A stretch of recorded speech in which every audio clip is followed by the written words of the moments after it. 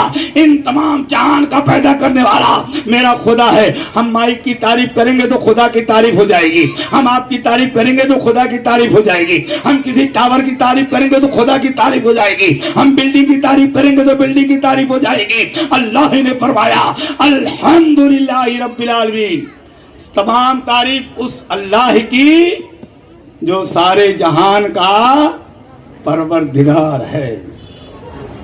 سمجھ میں بات آ رہی ہے؟ ہاں, میں اسی لیے آپ کو سمجھا کے تقریر کر رہا ہوں, اور انشاءاللہ تعالیٰ میں آپ کو سمجھا کے تقریر کرتا رہوں گا. سمجھ میں آپ کے بات آنی چاہیے. اور آپ کو اب یہ بتا دوں کہ کس نے کہا تھا, جواب عراق میں کس نے دیا تھا, وہ بچہ کون تھا؟ ہاں, وہی بچہ تھا جسے آج دنیا امام اعظم ابو حنیفہ کے نام سے یاد کرتی ہے, جن کے مطلب پر ہم عمل کر کے نماز پڑھتے ہیں, جن کے مطلب پہ عمل کر کے روزہ رکھتے ہیں, جن کے مطلب پہ عمل کر کے حج کرتے ہیں, جن کے مطلب پہ عمل کر کے زکات دیتے ہیں, جن کے مطلب پہ ہم عمل کرتے ہیں, یہی حضرت امام اعظم ہے. سمجھے آپ؟ حضرت امام اعظم ابو حنیفہ رضی اللہ تعالیٰ عنہ کے بارے میں میرے سرکار نے دعا کیا تھا. میرے سرکار نے, آج بھی حدیث شریف موجود ہے, میرے سرکار نے ارشاد فرمایا لو کان العلم بالثریا لتناولہ رجال من ابناء فارس. ملک عراق میں فارس میں ایک بچہ پیدا ہوگا اور اس بچے کی شان یہ ہوگی, وہ بچہ ایسا ہوگا اگر مجھے سریا پر علم ہوگا تو وہاں سے اٹھا لائے گا, وہاں سے بھی علم لے کر آ جائے گا. حضرت امام اعظم کو اللہ تعالیٰ نے یہ شرف عطا فرمایا کہ حضرت امام اعظم نے اسے سریا سے علم اٹھا لیا. جہاں جہاں اپنے علم پایا وہاں سے حاصل کر لیا. علم ہمیں حاصل کرنا چاہیے, ہمیں پڑھنا چاہیے. ہمیں ضروری نہیں ہے کہ ہم خالی انگریزی پڑھیں, ہندی پڑھیں, مراٹھی پڑھیں, گجراتی پڑھیں. ہمارے لیے ضروری ہے کہ سب سے پہلے ہم عربی پڑھیں, اس کے بعد ہم اردو پڑھیں. انگلش کی جانکاری ہونی چاہیے, اردو کی جانکاری ہونی چاہیے, سرٹیفکیٹ ہمارے پاس ہونی چاہیے, دنیاوی لحاظ سے ہمیں علم حاصل کرنا چاہیے. اگر علم نہیں رہے گا تو ہم کورے کاغذ کی طرح ہیں جس کا کوئی مطلب نہیں ہوتا. حضرت امام اعظم کو اللہ تعالیٰ نے بہت علم عطا فرمایا تھا, ہماری بہت رہنمائی کی حضرت امام اعظم ابو حنیفہ نے. آپ جانتے ہیں یہ محفل کس کی ہے؟ حضرت امام حسین. ان کے صاحبزادے کا کیا نام ہے؟ حضرت امام زین العابدین. ان کے صاحبزادے کا کیا نام ہے؟ حضرت امام باقر. حضرت امام حسین کے پوتے ہیں حضرت امام باقر رضی اللہ تعالیٰ عنہ, پوتے حضرت امام حسین کے حضرت امام باقر. ایک دن لوگوں نے حضرت امام باقر سے شکایت کر دیا حضرت امام اعظم کے بارے میں کہ حضرت فارس میں ایک مولانا ہے, فارس میں ایک حضرت ہیں جو آپ کے نانا کے حدیث کے خلاف فتویٰ دیتے ہیں. حدیث کے خلاف فتویٰ دیتے ہیں. حدیث کے خلاف فتویٰ کوئی عالم دے گا؟ کہا حدیث کے خلاف فتویٰ دیتے ہیں. کہا اچھا ایسے عالم عراق میں جو حدیث کے خلاف فتویٰ دیتے ہیں؟ کہا ہاں. حضرت امام اعظم تشریف لے گئے حج کرنے. حج کرنے کے بعد مدینہ شریف تشریف لے گئے تو آپ نے کہا مدینہ شریف جب آ گیا ہوں تو حضرت امام باقر سے ملاقات کر کے آتا ہوں. حضرت امام حسین کے پوتے حضرت امام باقر, حضرت امام اعظم ابو حنیفہ رضی اللہ تعالیٰ عنہ امام باقر کے پاس گئے اور سلام کیا, ہاتھ چوما اور کہا حضرت میں نعمان ابن ثابت. امام اعظم کا نام کیا ہے؟ نعمان ابن ثابت. پیدا کب ہوئے نہیں معلوم آپ کو, خالی آپ مسلک پر عمل کرتے ہیں. سن 80 ہجری میں. کب پیدا ہوئے؟ انتقال کب کیا؟ 150 ہجری میں. آج کتنی چل رہی ہے؟ 1447 ہجری شروع ہے, 1446 ہجری ختم ہو گئی. امام اعظم کو پیدا ہوئے اور امام اعظم کو وفات کیے کتنا سال ہو گیا آپ گن لیجئے گا. حضرات میں آپ کو بتا رہا تھا حضرت امام باقر نے کہا یہ حدیث کے خلاف آپ فتویٰ دیتے ہو. حضرت امام اعظم نے کہا حضرت آپ کو کسی نے غلط بتا دیا ہے, میں ایسا کرتا نہیں. اور اگر آپ کو ایسا لگتا ہے کہ میں ایسا کرتا ہوں تو میرے کچھ سوال ہیں, اس کا جواب آپ دے دیجیے. حضرت امام باقر نے کہا ٹھیک ہے بولو. کہا حضرت یہ بتائیے منی زیادہ ناپاک ہوتی ہے کہ پیشاب زیادہ ناپاک ہوتا ہے؟ خیال سے سننا, میں نے کہا نا میں آپ کو پڑھاؤں گا انشاءاللہ. منی زیادہ ناپاک ہوتی ہے کہ پیشاب زیادہ ناپاک ہوتا ہے؟ تو حضرت امام باقر نے کہا کہ پیشاب زیادہ ناپاک ہوتا ہے, منی سے زیادہ پیشاب ناپاک ہوتا ہے, منی اس سے کم جو ہے غلیظ ہوتا ہے, اس سے کم ناپاک ہوتا ہے. حضرت امام اعظم ابو حنیفہ نے کہا حضرت جب پیشاب زیادہ ناپاک ہوتا ہے, غلیظ زیادہ, گندگی زیادہ پیشاب میں پائی جاتی ہے, تو آدمی کی بدن سے جب پیشاب نکلتا ہے تو غسل واجب نہیں ہوتا, اور منی نکلتی ہے تو غسل واجب ہو جاتا ہے. بات آئی سمجھ میں؟ اور ہونا کیا چاہیے؟ غلیظ زیادہ کیا ہے؟ منی نہیں, پیشاب. مگر منی نکلنے سے غسل واجب, پیشاب نکلنے سے غسل واجب نہیں. کہا حضرت اگر میں آپ کے نانا کے حدیث کے خلاف فتویٰ دیتا تو میرا فتویٰ یہ ہوتا کہ پیشاب نکلنے سے غسل واجب ہوتا ہے, منی نکلنے سے غسل واجب نہیں ہوتی. لیکن حضرت میں نے حدیث شریف میں یہی پڑھا ہے پیشاب نکلنے سے غسل واجب نہیں ہوتا, منی نکلنے سے غسل واجب ہوتی ہے, تو میرا بھی یہی فتویٰ ہے. کہا حضرت دوسرا سوال, یہی بتا کے بات ختم کر دوں. کہا دوسرا سوال یہ حضرت کہ نماز افضل ہے کہ روزہ افضل ہے؟ ارے نماز بھی فرض ہے, رمضان کا روزہ بھی فرض ہے, مگر دونوں میں افضل کیا ہے؟ نماز افضل کی روزہ افضل؟ کہا روزہ افضل نہیں ہے, نماز افضل ہے روزے سے, نماز افضل ہے. کہا مگر حضرت مجھے مسئلہ بتائیے کہ عورت کے ایام میں یعنی امسے کی حالت میں جب جو ہے رمضان شریف گزرتا ہے تو جتنے روزے چھوٹ جاتے ہیں ان روزوں کی قضا ہوتی ہے, مگر نماز کی قضا نہیں ہوتی. اور جبکہ افضل نماز ہے, ہونا یہ چاہیے کہ نماز کی قضا ہو, روزے کی قضا نہ ہو. اگر میں حدیث کے خلاف فتویٰ دیتا تو میرا فتویٰ یہ ہوتا کہ روزے کی قضا نہیں, نماز کی قضا ہے. مگر حدیث میں نے یہی پڑھا ہے کہ روزے کی قضا ہے, عورتوں کا روزہ جو چھوٹ جاتا رمضان میں اس کی قضا ہے, مگر نماز کی قضا نہیں ہے. کہا حضرت تیسرا سوال. کہا تیسرا سوال یہ ہے کہ لڑکی کمزور ہوتی ہے کہ لڑکا کمزور ہوتا ہے؟ یہ آپ بھی آج سن لو, یعنی عورت کمزور ہوتی ہے کہ مرد کمزور ہوتا ہے؟ دونوں میں کون کمزور ہوتا ہے؟ آپ کو کیا لگتا ہے؟ لڑکی کمزور ہوتی ہے, لڑکا اس سے طاقتور ہوتا ہے. مگر باپ کی وراثت میں جب بٹوارا ہوتا ہے تو لڑکے کو جو ہے لڑکے کو زیادہ ملتا ہے اور لڑکی کو کم ملتا ہے. اگر میرا فتویٰ ہوتا تو یہ ہوتا کہ کمزور کو مال کی ضرورت زیادہ ہے, زیادہ مال لڑکی کو ملنا چاہیے, مگر زیادہ مال لڑکے کو ملتا ہے. حضرت قرآن پاک میں نے یہی پڑھا ہے للذکری مثل حظ الانثیین, لڑکے کو ڈبل ملے گا, لڑکی کو اس کا سنگل ملے گا. آپ جانتے ہیں بٹوارے میں کیسا ہوتا ہے؟ نہیں معلوم ہے؟ آپ اگر اپنے لڑکی اور لڑکا کا بٹوارا کیجئے تو آپ کیسے بٹوارا کریں گے اپنے مال کا؟ سن لو, لڑکی کو 50 پیسہ ملے گا آپ کے مال کا. کتنا ملے گا بولو نا؟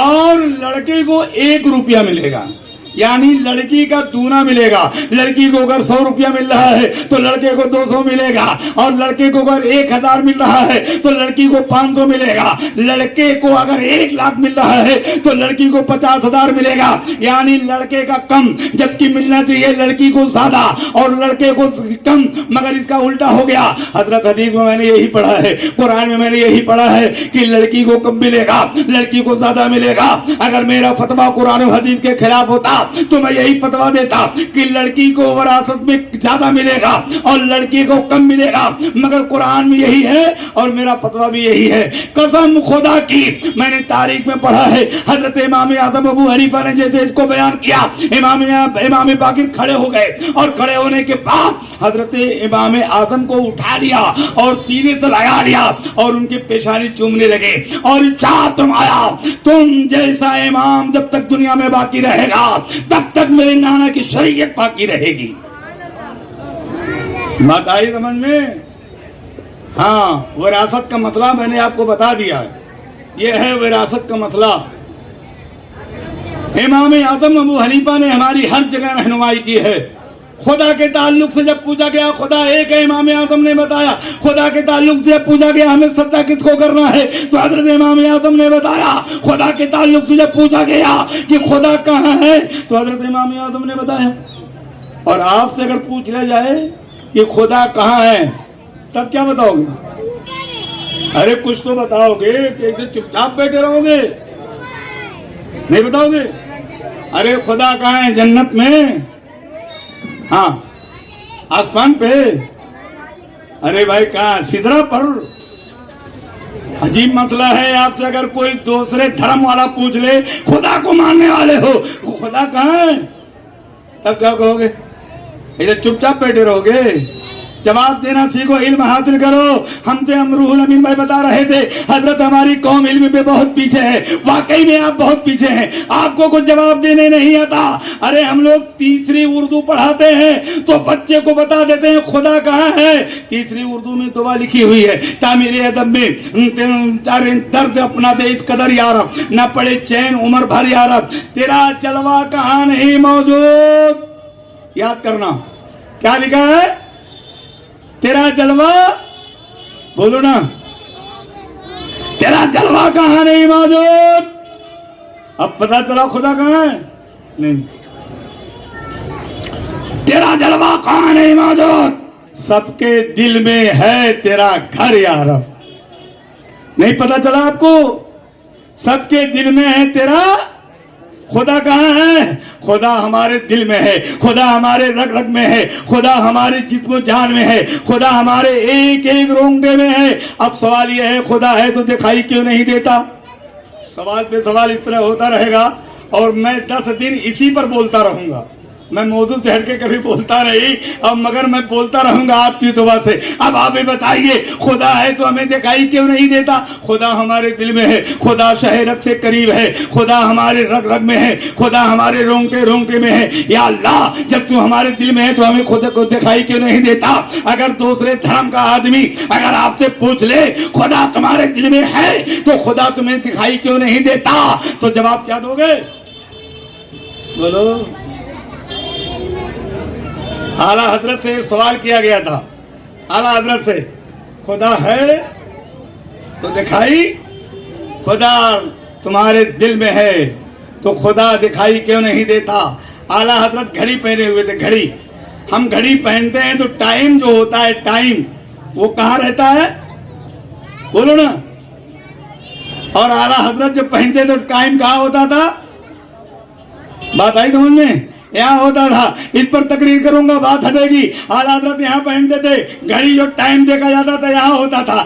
اعلیٰ حضرت الٹا ہاتھ کر کے ایسا نہیں دیکھتے تھے، اعلیٰ حضرت سیدھا ہاتھ کر کے ایسا دیکھتے تھے اور گھڑی ایسی پہنتے تھے۔ اعلیٰ حضرت نے اس کا جواب دیا تھا خدا ہے تو دکھائی کیوں نہیں دیتا؟ اعلیٰ حضرت نے کہا یہ دیکھ گھڑی دکھائی دے رہی ہے، کہاں دکھائی دے رہی ہے؟ مختار بھائی قریب آئیے، گھڑی دکھائی دے رہی ہے، کہاں دکھائی دے رہی ہے؟ کہاں دے رہی ہے؟ کہاں دے رہی ہے؟ اور جب آنکھ میں سٹا دیا تو کہا بتا دکھائی دے رہی ہے؟ کہا اب نہیں دکھائی دے رہی ہے۔ کہا بالکل اسی طرح خدا ہمارے دل میں موجود ہے اور جو چیز ایک دم دل کے اندر موجود ہے وہ دکھائی